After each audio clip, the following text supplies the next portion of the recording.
Hey sob, jumpa lagi dengan saya Om Nizar dalam channel YouTube Jaga Jualan.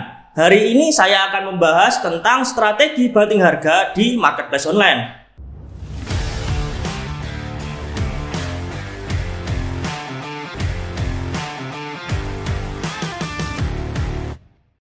Sebenarnya ini masalah besar sob. Saya buat materi ini bukan untuk menyarankan kalian buat banting harga. Saya sebenarnya gemes sendiri nih dengan seller-seller yang main banting harga. Khususnya nih seller-seller baru yang notabene belum paham dunia jualan online. Langsung main banting harga di semua produknya.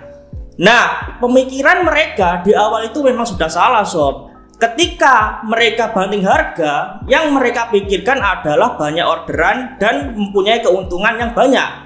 Tetapi sebaliknya, mereka hanya mendapatkan orderan yang banyak, tetapi mengalami kerugian yang sangat besar.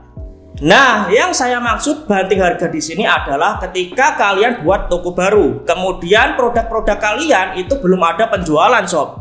Kemudian kalian berpikir, gimana sih cara biar cepat pecah telur? Atau gimana sih biar cepat ada penjualan? Nah, di pikiran kalian sudah ada, wah dengan banting harga, saya akan banyak orderan. Nah, di situ sumber kesalahannya sob. Produk dari awal supplier dapat harga 30.000, kemudian kalian turunkan atau kalian jual dengan harga 10.000 sampai 15.000. Ini apa kurang sadis sob? Nah, cara seperti ini sangat tidak saya sarankan. Khususnya nih untuk sobat-sobat seller yang masih setia di channel saya ini. Saya sarankan jangan pakai banting harga sob. Nah, sebenarnya strategi banting harga ini hampir mirip dengan strategi produk tumbal. Tetapi bedanya kalau kalian main di strategi produk tumbal harus punya hero produk dulu sob. Nah, produk yang kalian tumbalkan atau produk baru tersebut akan mendongkrak hero produk di toko kalian. Dan kalian akan mendapat traffic penjualan serta ulasan bagus di produk yang kalian tumbalkan tersebut.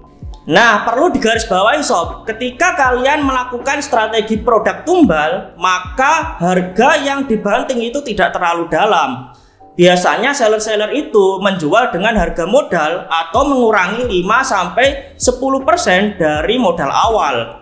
Dan itu sifatnya sementara sob, bukan selamanya atau terus menerus. Tetapi hari ini saya bukan bahas di strategi produk tumbal. Hari ini saya akan bahas dampak apa yang kalian lakukan setelah kalian main banting harga. Tetapi tunggu dulu, sebelum saya lanjut ke pembahasannya lebih dalam, silakan yang belum like video ini, like dulu dong. Biar saya selalu semangat mengedukasi kalian setiap harinya.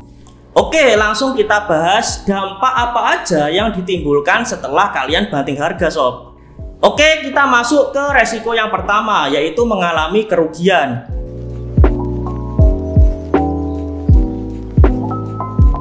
Resiko yang pertama ini pasti akan terjadi sob. Ketika kalian menurunkan harga produk sampai 50% bahkan lebih, maka tinggal hitung sendiri dong kerugian yang kalian dapat. Dan akan sulit untuk menaikkan harga produk setelah kalian banting ke harga normal atau ke harga semula. Karena kebanyakan pembeli itu dia menginginkan harga murah dengan kualitas yang bagus. Ketika kalian menaikkan harga produk, maka pelanggan di toko kalian sebagian besar akan meninggalkan kalian sob. Karena apa? Karena produk kalian sudah mereka anggap tidak murah lagi. Kemudian kita masuk ke dampak kedua, yaitu supplier juga banting harga.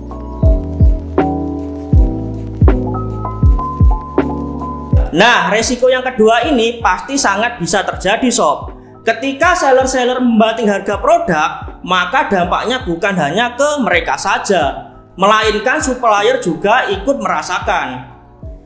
Ketika harga produk terjun bebas, maka permintaan produk ke supplier juga akan menurun sob. Karena apa? Karena seller-seller yang banting harga tadi itu tidak punya modal untuk membeli produk serupa di supplier tersebut. Akhirnya supplier juga ikut menurunkan harga produk lebih dalam dari harga yang semula kalian banting.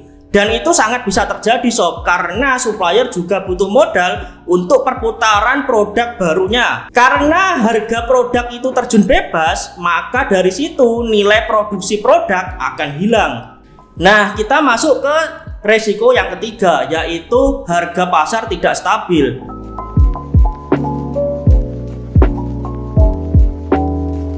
Nah, selanjutnya ini adalah dampak ke pasar online. Ketika harga produk sudah terjun bebas, maka akan menimbulkan panic situation, yaitu seller-seller memborong produk dengan harga murah, kemudian menjualnya lagi pasti dengan harga yang murah juga. Dan dari situ seller-seller yang lain pasti kena dampaknya. Apalagi seller yang masih stay di harga normal atau harga yang tinggi, pasti dia juga ikut menurunkan harga ke pasaran.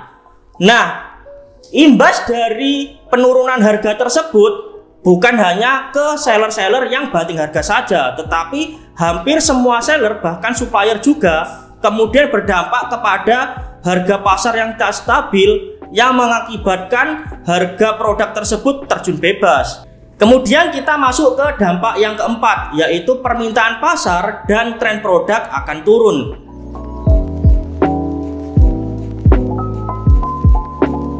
Nah, dampak yang terakhir ini sangat besar pengaruhnya sob. Ketika harga terjun bebas, maka permintaan pasar menurun dan tren produk akan habis. Apalagi di beberapa kategori yang mempunyai masa tren yang cepat. Misalnya seperti kategori fashion. Nah, perkembangan masa tren yang cepat akan mempengaruhi ketika ada yang banting harga. Apalagi masa tren tersebut dipengaruhi oleh permintaan pasar sob. Jika kita bisa memanfaatkan keadaan, maka tren produk bisa naik dan harga juga akan naik. Tetapi sebaliknya, jika kita tidak bisa memanfaatkan keadaan atau permintaan pasar itu sudah turun, kemudian harga sudah turun, maka kita akan sulit untuk menaikkan harga produk tersebut, bahkan bisa terus menurun. Nah, itu tadi adalah dampak yang ditimbulkan dari kalian banting harga sob. Jadi jangan lakukan banting harga di produk kalian, karena imbasnya bukan hanya ke satu seller saja, bahkan pasar bisa kena imbasnya juga. Jadilah seller yang cerdas, jangan maunya yang instan saja, karena proses yang instan akan menghasilkan yang instan juga sob. Oke, penjelasan saya cukup sekian. Apabila ada trik atau tips apa saja yang ingin saya sampaikan di video selanjutnya, bisa tinggalkan jejak di kolom komentar ya sob. Dan jangan lupa klik like, share, dan subscribe agar kalian tidak ketinggalan dengan informasi dan edukasi seputar dunia marketplace online. Oke, mungkin sekian saja video yang dapat saya sampaikan. Apabila ada kurang lebihnya mohon maaf. See you next time.